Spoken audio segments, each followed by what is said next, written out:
Since the establishment of the MPA with the WWF 2004, the tsunami strike the Solomon Islands, especially the western part of it, and then after that, the project pays out.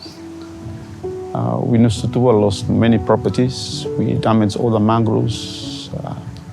Then we look, it is really a devastating situation because we have even water supply coming in this place, but then it being all damaged. It's a very sad moment of our lives. After 4 years, we look at some of the improvements from our marine areas.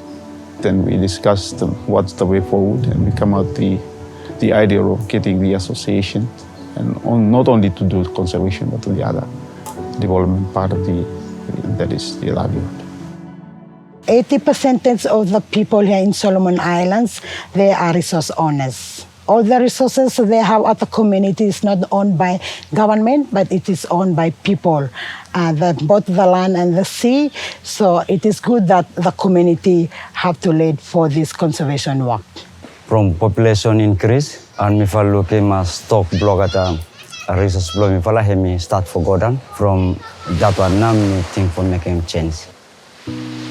Lo starting me fall no look him na togetherness here inside the community.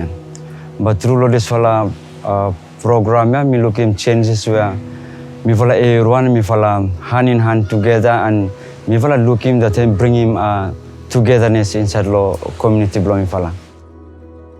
There are a lot of lessons that I have learned from the communities during my time.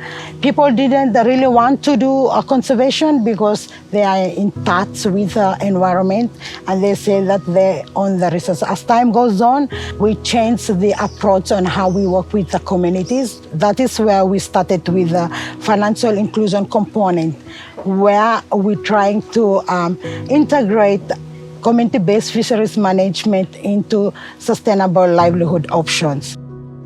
First, I think we will start with them this CBF program, a community-based fisheries management, where we will have to conserve them now.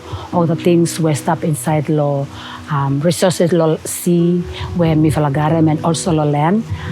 Him now one fella where I'm really me fala look forward to him. That time him come, him make him me fala that me fala look him changes. Where first or some other things in Salosi where me fala also look him before. Was time as time goes on, me fala bara lose him everything. But time me fala start for conserve him other areas. Me fala look him changes where him come in. What we do is training the trainers. We empower the other representatives of the community to become trainers to gain the knowledge and skills so that they can pass those knowledge and skills to their communities.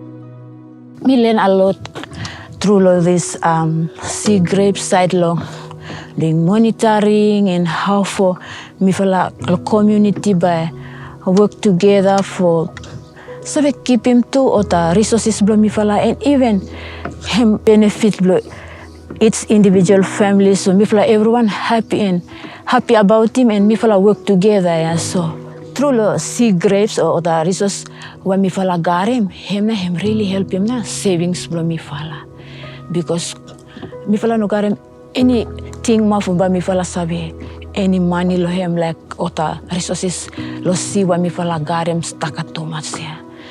And so this saving him one fella good something in the community where everyone should involve him for sustaining living block in the communities too.